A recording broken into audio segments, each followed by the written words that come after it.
All right, Mr. Ardsma, we get to your part of the show where you tell us about your Mount Rushmore. So let's get it started. Who's your number one guy?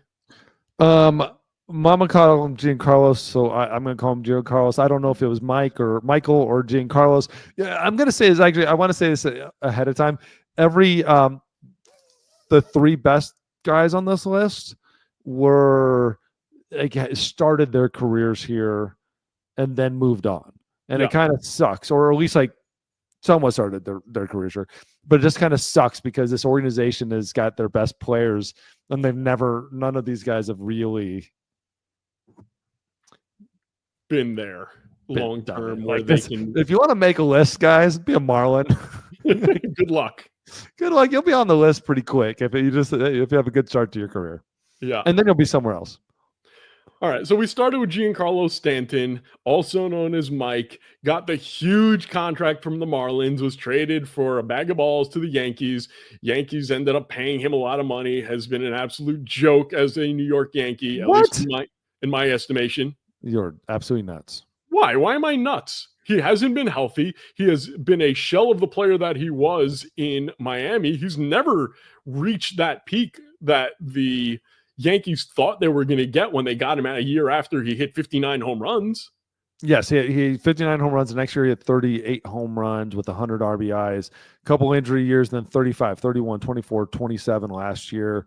No, not been the same. But as a Marlin, he was pretty good. Yeah, he was great as a Marlin. And I'm not saying that he's a bad ball player for the Yankees, but they didn't get the 50 and 130 guy they thought they were getting when they got him. No, I'll give you that. But he has the MVP. Obviously, that's an MVP season. Mm-hmm. He was ALCS MVP. He was 2-time Silver Slugger, 5-time All-Star. As a Marlin, he is the best Marlin if not second best Marlin. But from a WAR standpoint, he was actually the best Marlin in their history. Right. Okay. Here you go. Over 1,000 games with the Marlins. I'll give you some numbers: 268, 360, 554, 267 home runs, 672 RBIs, 202 RBI doubles. Just an all-around, just absolute force. And he came on the scene hitting the ball harder than I'd ever seen anybody hit a baseball in my life. Barry Bonds hit baseballs; he hit them harder. Which is crazy to think about. All right. Who do we got next, Mr. Ardsma? Number 2. This is the greatest Marlin to ever play baseball. It's just Hands a shame. Down. What? Hands down. It's just a shame he never got to finish his career as a Marlin. My only thing is his numbers are going to be way less as a Marlin than Stanton or some guys in the history. But he's probably the greatest player and prospect-wise Marlins will ever, et cetera, et cetera. We're looking at the great Miguel Cabrera. Yeah, all you got to do is say Miggy. That's it. Miggy. He's like Cher. He's like Madonna. You say Miggy, you're talking about Cabrera. The guy has won a Triple Crown. He didn't do it with the Marlins. Unfortunately, for some reason, the Marlins don't pony up the dough to keep their great players.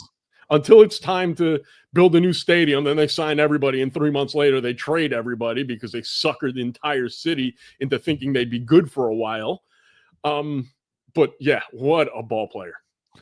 5 seasons with the Marlins, hit 313, 388, 542, 138 home runs, 523 RBIs, 183 doubles, 4-time All-Star, 2 Silver Sluggers. He had 100 RBIs in 4 consecutive seasons. World Series champion as a Marlin.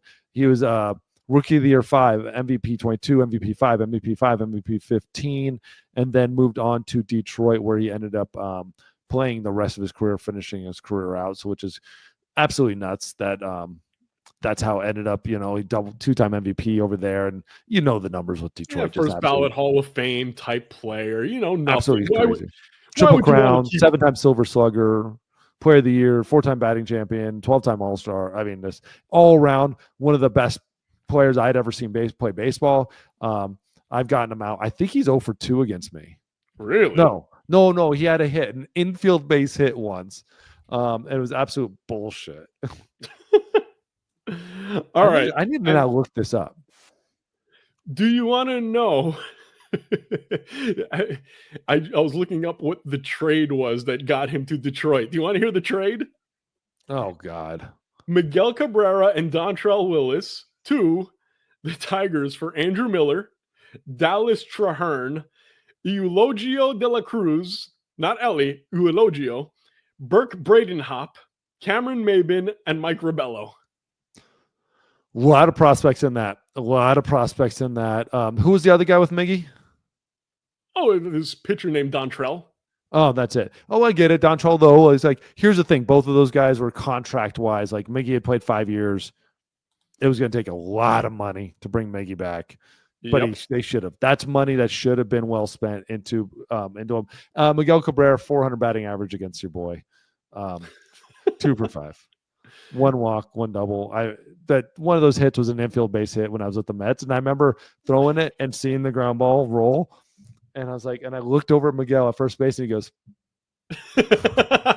I just want to be like, fuck you, like, but it's awesome. Like, he's such a fun personality. I'll never forget that. I've never spoken to him. I actually went out partied with him one night. Oh yeah, good dude. Great guy. Great guy. All right. Next up, we have maybe the most talented player that I've ever seen, and just completely wasted his talent with his attitude. Let's talk about Hanley Ramirez. Hanley Ramirez. What are you going to say about Hanley? This is a problem of like hot and cold. One of the best prospects they've ever had, best prospects ever in baseball. Incredible talent. Just kind of a douche. Kind of an idiot, kind of lazy, and still really good. 7 seasons with the Marlins, 300 batting average, right? 148 home runs, 482 RBIs, 230 stolen bases, rookie of the year in 06, batting title in 09, 3 All-Star games, Silver Sluggers. They dealt him to the Dodgers. He got to Boston, ended up in Cleveland, retired in 19. Just kind of like talent that just got wasted away with how talented he was. He was so focused, I think, on how good he was, and didn't just focus on the game, and it just kind of sucked. Yeah, it just seems to me that a lot of guys who are like Hanley were like, okay, I got to the show, I'm great, I can stop working. Yeah. Kind of reminds me of a pitcher in New York. How about this? Are you ready? This is the Red Sox traded him to the Marlins. Okay. You got him and Jesus Delgado and Harvey Garcia. Oh, and Anibal Sanchez. Okay. Ready?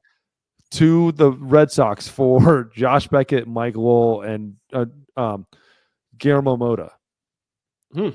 That was it, and those became the core of the World Series champion Red Sox in 07.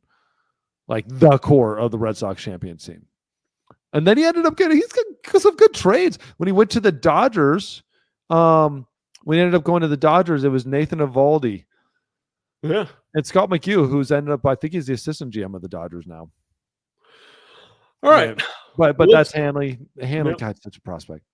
Let's go to the final guy on your Mount Rushmore, the D-Train. D-Train got mentioned already. I'll never forget watching him his rookie year pitching and thinking, oh my God, this dude throws like 100 because he's just big old wind up head, a foot over his head, and just throwing the ball by guys. And I'll never forget, I was sitting in a restaurant, like kind of restaurant bar, watching his debut going like, oh my God. This dude is like, he's got stuff I've never seen before. And you realize he's throwing like 92, 90. And it's like, he's just right by everybody. World Series champion in 03, 2-time All-Star rookie of the year. When he came up, I had never seen many guys just with crazy delivery and just blowing people away with lesser stuff than other guys. You know, you see rookies come up with great stuff. But he just, he was blowing guys away, and it was so crazy. His problem, in my estimation, and you could completely disagree, is he got too big. I think he gained too much mass, and his lower body got really bigger to the point where he couldn't get that leg up high like he did when he started. And I think that high leg kick, he was able to hide the ball a lot better, and that's why it would blow by guys. And once he got that lower body mass and he wasn't able to do that anymore, that's when he had his problems, in my estimation, as an amateur scout. Yeah, maybe. Incredible rookie year, again, rookie of the year. He had 22 wins in 2005, was a Cy Young number 2, MVP 11. I don't know about the mass stuff. I just think, you just never know, like injury stuff, how sometimes that stuff plays. Mm-hmm. He never had that stuff that would just overwhelm you with how great it was. In all reality, he only played like those years in Miami, so Florida at the time. That was it. And then he got traded to Detroit, and it was really nothing after that, like 7 games, 15 games, and like never the same pitcher by any means. He was like Lincecum. He was dominant, but it was a little too short. Just a little too short. Lincecum minus about 5 years and maybe 100 wins. Yeah. But he had that year, the 22-10 year, was absolutely dominant. And again, when you're looking at a list of Marlins, D-Train, it's a very short list, guys. It's a short list. Like D-Train, has 72 wins total. And again, he was very impressive when he was a Marlin, had one of the best pitching seasons, especially that year, but it's a short list. Now, he's not on your list, and we'll talk about your first man out. We'll talk about the guy who can make it. But the guy who was destined to be on this list, just, dude, don't boat while you're messed up. And that's Jose Fernandez. He should have been on this list. Yes. He would have been on this list. Just an absolute shame. I 100% considered him, and another guy, Christian Yelich, just didn't play long enough as a Marlin. But without a doubt, Jose Fernandez was somebody I deeply dove into on all of this. One of the greatest rookie developmentally type of things, like hitting the scene, running, going like, oh my God. And he had the stuff too. Had the stuff. He had the Tommy John and stuff, there was a lot of other stuff going on, a lot of mental issues going on there. But dang, you're talking about somebody you lost too early. So you're telling me that the 7 days that Mike Piazza spent in Miami was not good enough to make the list? Not quite good enough. I mean, there were some dudes that have gone through there. Another one of those organizations that have had some dudes like Pudge, like Ozuna, when Ozuna was there, was a stud. There's Cliff Floyd that, Cliff Floyd was actually one of the better guys ever there, but there's been a lot of guys that spent some time there and then see ya. You can basically go to that whole first World Series champion team and be God, that whole team was like a hi, bye. All right, let's go to your first man out and then your could make it guys. And then I want to add 2 more guys just for shits and giggles. First man out, Josh Johnson. Josh Johnson, one of the some of the best stuff in baseball that I'd ever seen around. Just an absolute stud, son of a bitch kind of attitude on the mound. Great stuff. I never remember just his kind of attitude as a pitcher. I actually picked Dontrelle Willis over him. Josh Johnson had more WAR than Dontrelle Willis. Again, WAR is just an easy stat to look at, just playing across board. But Dontrelle Willis, I think, had a lot more of an impact as a Marlin than Josh Johnson, JJ. A lot of people just call him JJ. But he played longer, had less wins, but sometimes had maybe more of an impact. I don't know. But again, great pitcher, a lot of really good stuff out of Josh Johnson, and had some really good years here. He was a Cy Young 5. He was number 4 in Rookie of the Year. But again, I might have put him over Dontrelle just because he was the ace on that World Series team. Yeah, I think Dontrelle, though, that 1 year, just like, again, and he had, overall over a career more. I don't know, man. It's like you're picking. Yeah. And Luis Castillo was one, too, I really considered. Very much consider Luis Castillo on the list, but I think both those guys had a little bit more of an impact. And finally, the guy who could make it, but probably won't, Sandy Alcantara. He won't. He's not going to make it. He won't be there. Sandy Alcantara, Alcantara, whatever I want to say. Cy Young winner, Absolute stud, great stuff. We just need to see him jump back more this year. Like, come on, pitch like how you would. He's the darling of everybody. Everybody wants him. And honestly, he's like 2 really good years away from being on the list. Right. All right. 2 guys that I just want to mention that should be mentioned when you talk about the Marlins and their history. Catcher Charles Johnson. Always liked him. And you mentioned him earlier, and I'm really shocked that we didn't figure out a way to put him in. Mike Lowell. He meant so much to that organization for such a while. Yes, Mikey Lowell. Again, he was there for 6 years, World Series champion. Again, here's the thing. He's 143. He had 272 with 143 home runs. Hanley jumped that by 100 home runs. Miggy obviously beat that up, and so when you're looking at this list, like, I'd have Yelich over him. Yelich when he was a Marlin, like, dude, like, the dude had an incredible, like, he was everything. And all defense too. And Ugla was there. Kevin Brown.